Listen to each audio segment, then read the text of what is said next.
በርግጥ አንደርስታንድ አንዳንድ ሰዎች አሉ የፍቅር ግንኙነት ውስጥ ካንተ ጋር መሆን አይፈልጉም ግን መሸሽም አይፈልጉም። አልፈልግህም ብለው አይነግሩህም ግን አብረው አይደሉም። አልፈልግም ይሉሃል ግን ስልክ ያወሩሃል። ተረተኛል አይደል? አልሄድኩም አለው አይነት የሚባል ህይወት ውስጥ የሚያስቀምጡ ሰዎች አሉ። የምር እነዚህ ሰዎች ልክ አይደሉም። አሁንም አብሯቸው ያለው ሰው ማትፈልጉት ከሆነ አታስቀምጡት፣ አታስቀምጡት። ምክንያቱም ይሄ ፔኑን ማርዘም ይባላል። ያ ሰው ሪከቨር እንዳያደርግ፣ ያ ሰው ሌላ ህይወት እንዳይጀምር፣ ያ ሰው የተስተካከለ የተረጋጋ ህይወት እንዳይኖረው በረጅም ገመድ አስረህ ራቅ ሲል ሳብ አይደለ ጠጋ ሲል ደግሞ ለቀቅ ገመድ። እንደዚህ አይነት ህይወት የምትጫወቱ ሴቶችም ወንዶችም እንዳላችሁ አንደርስታንድ አደርጋለሁ አይደለ? ግን በጣም በጣም በጣም ሮንግ የሆነ ነገር ነው። ሁለተኛ እንደዚህ አይነት ነገር የምታረግበት ምክንያት አንደኛ ያን ሰው ተወደዋለህ ግን እርግጠኛ አይደለህም በዛ ሰው አንድ። ሁለተኛው ደግሞ ማለት ነው ባካፕ አድርገኸዋል።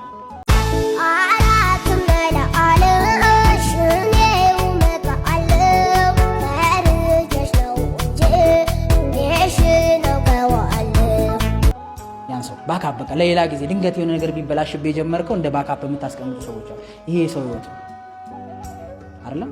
በቃ ያን ሰው ማትፈልጉት ከሆነ ክሊንቻ በቃ አለቀ። በዚህ አትጠየቁም። እኔ ፐርሰናሊ በቃ ካልተስማማ አልችልም ማለት እኔ ማለት መጥፎም አይመስለኝም በእኔ አመለካከት። በቃ ግልጽ ሆነ እውነቱ የምንም ማደባበስ ለሱ ስሜት ተጨንቄ ለሷ ስሜት ተጨንቄ መባል የለበትም። እንደውም ሞር የሚጎዳው አብረህ አድርገህ ያባበልክ ስታስቀምጠው ስሸውደው ነው። እንደዛ ልጅ ያን ሰው ሳትወደው አይደለም የእሷን ስልክ ዘግተህ ሌላ ሴት እያወራህ የእሱን ስልክ ዘግተሽ ሌላ ወንድ እያወራሽ ከምትቀጥይ ጀስት አንዱን ቁረጪውና ማትፈልጊውን ሰው አስወግደሽ ከምትፈልጊው ሰው እሱ ያንቺ ጉዳይ ነው።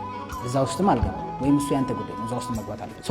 ቅድም እንዳልኩት ክሊርሊ አልፈልግህም ብለው ከተናገሩ በቃ ሙቭ ኦን ጀምር። ፔንህን መድኃኒትህን ጀምር። ልክ በቀን 3 ምናምን እንደሚባለው ትእዛዝ የሐኪም ትእዛዝ መድኃኒትህን ጀምር። በቃ አልፈለጉህም በቃ አልፈልግህም ብለው ክሊን ነገሩ ኖ እኮ ይፈልገኛል እኮ እኔ እኮ አውቃለሁ አይን ውስጥ ምናምን አይባልም። ብዙ ሰዎች ሲያናግሩኝም አያለሁ እንደዚህ አይነት ነገር። አይ አንደርስታንድ ደግሞ ከፍቅር እንደሆነ ይገባኛል። ያን ሰው ላለማጣት ከመፈለግ የተነሳ እንደሆነ ይገባኛል። ግን እኔ አልፈልግህም ብዬ ክሊን እየነገርኩ ትገምታለህ። አረ ልብ ውስጥ እኮ ይወደኛል፣ ልብ ውስጥ እኮ ትወደኛለች። በቃ ብትወድም በአፏ አልነገረችም። ያ ማለት የልቧን መውደድ አዳፍና መኖር ነው የምትፈልገው ትታ አይደለም። ግልጽ እኮ። ስለዚህ ያለህ አማራጭ ሙቭ ኦን ማድረግ ስቴፕህን መጀመር ነው።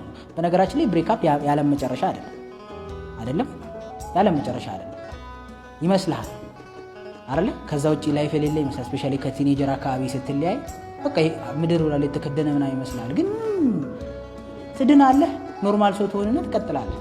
የምሬን